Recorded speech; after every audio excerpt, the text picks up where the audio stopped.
regarder cette vidéo et on revient pour continuer. J'ai mal. Âme de bonne volonté. Un cri s'élève dans Rama, une plainte et des pleurs d'amertume. C'est Rachel qui pleure ses fils. Elle refuse d'être consolée car ses fils ne sont plus. Jérémie 31, 15. L'élection présidentielle du 12 octobre 2025 s'est présentée pour nous, Camerounaises et Camerounais, comme le kairos, c'est-à-dire le moment favorable pour écrire une nouvelle page de notre histoire, le changement.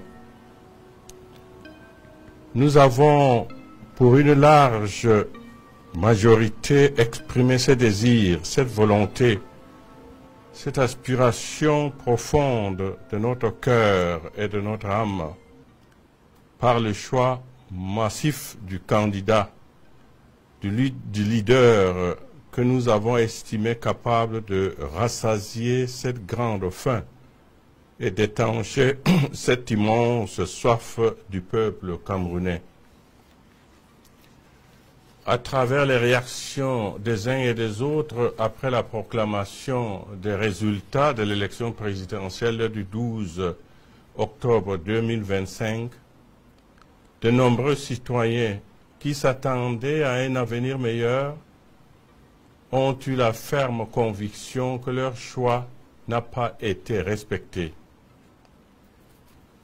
Il a été méprisé et pire encore ignoré. Aujourd'hui, leur déception est immense.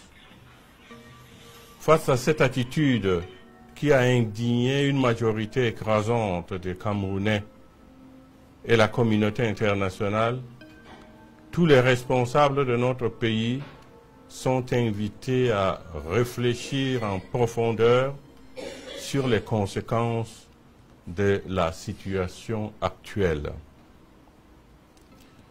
Car la proclamation des résultats du 12 octobre 2025 avait la déception et l'indignation qu'elle a ravivé dans la pensée et le cœur d'un grand nombre de nos compatriotes, a donné lieu à des marches et manifestations à caractère pacifique. Malheureusement, elles ont connu de graves dérives à travers des actes de vandalisme, de pillage, de vol aux conséquences graves sur la vie matérielle et économique de beaucoup de personnes innocentes dans les villes comme Douala, Garoua, Maroua, Bertoua, Chang, etc. Ce qui est déplorable et condamnable.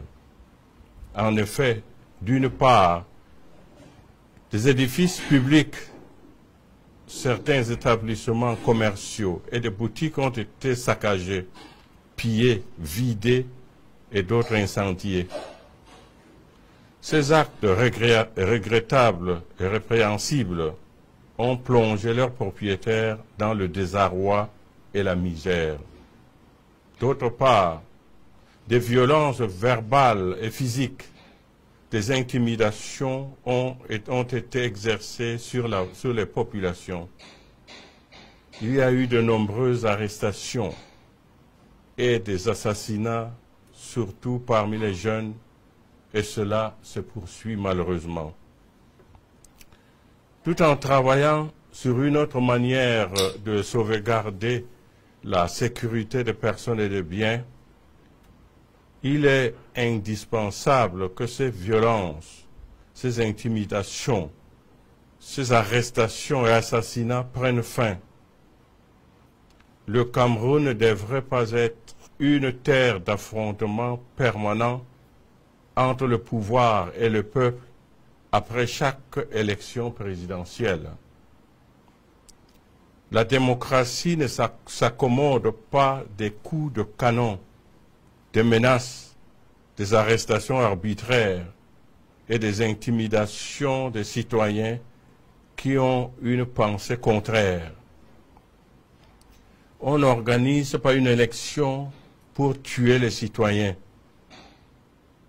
On ne gouverne pas un peuple avec les armes.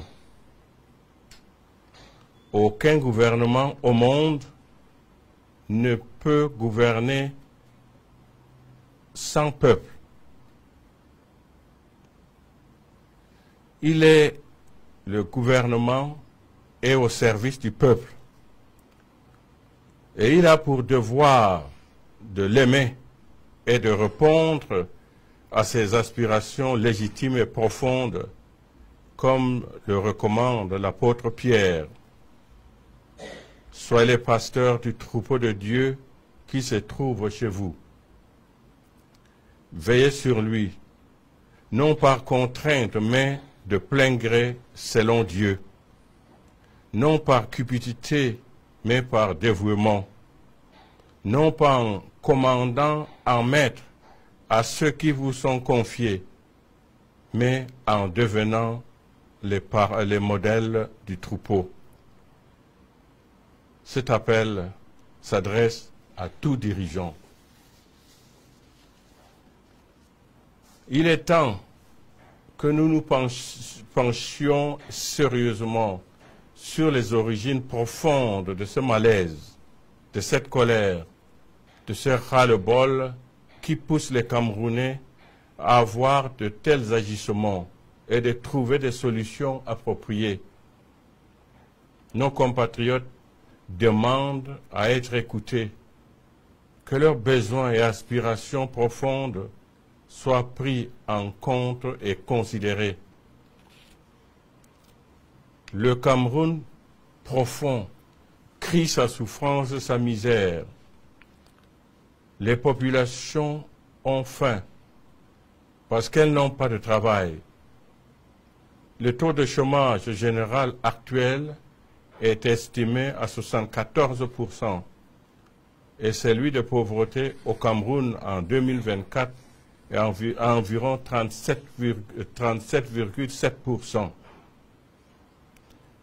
10,1 millions de Camerounais vivent avec moins de 1000 francs CFA par jour.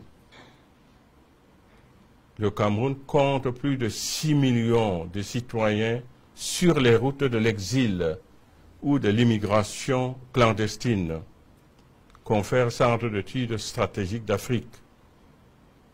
Notre pays est dépourvu d'un système économique fiable pourvoyeur d'emplois. Le déficit énergétique, eau et électricité, ne permet pas le développement du tissu économique.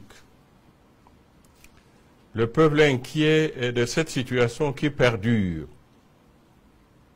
sans aucun signe d'espoir à l'horizon.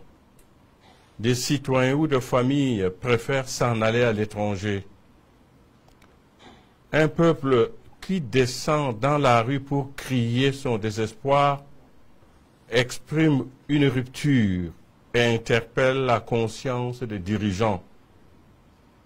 Si des milliards de nos francs sont dépensés pour organiser les élections, on peut également en trouver pour le bien-être des populations. Nous ne saurions faire la sourde oreille, ni rester indifférents, insensibles aux signaux de détresse qu'elle nous envoie. Nous sommes parvenus au terme d'une élection présidentielle. Pouvons-nous oser espérer une amélioration réelle, significative et effective des conditions de vie des Camerounais par rapport à la situation actuelle? Cette situation qui est marquée par la malgouvernance, le chômage, l'émigration de jeunes, la sous-scolarisation, le manque d'emploi, le délabrement des routes, le déficit énergétique, les injustices, les inégalités sociales, la corruption, l'exploitation des richesses du pays par une minorité de Camerounais, un luxe insolent de certains pendant qu'une majorité croupit dans la misère, l'insécurité grandissante, la vie chère, le tribalisme, l'inégale répartition des richesses du pays, l'usage du bien commun à des fins égoïstes. Tout cela entraîne un climat social tendu et délétère. L'apaisement et la préservation de la paix et de la stabilité dans notre pays aujourd'hui passent par une prise de conscience collective de ces différentes crises qui minent notre pays et engendrent la souffrance et la misère des Camerounais et la ferme volonté d'y apporter des solutions appropriées. Que l'Esprit Saint éclaire nos dirigeants et le peuple camerounais et que la Vierge Marie, patronne du Cameroun, intercède pour nous. Donné le 1er novembre 2025 en la solennité de la Toussaint. Je vous salue Marie, de grâce, le Seigneur est avec vous. Vous êtes bénie entre toutes les femmes, et Jésus, le fruit de vos entrailles, est béni. Sainte Marie, Mère de Dieu, priez pour nous pauvres pécheurs, maintenant et à l'heure de notre mort. Amen. Au nom du Père, et du Fils, et du Saint-Esprit. Amen. Qu'est-ce que tu penses de ces analyses? Est-ce que tu penses qu'il a raison? Ou alors, tu as vu aussi la vidéo? Donne ton point de vue dans l'espace commentaire. Dis-nous ce que tu penses. Like, commente la vidéo, partage, surtout, donne ton point de vue. C'est très important. C'est très grave. Donnez votre point de vue. Partagez la vidéo. Je vous assure.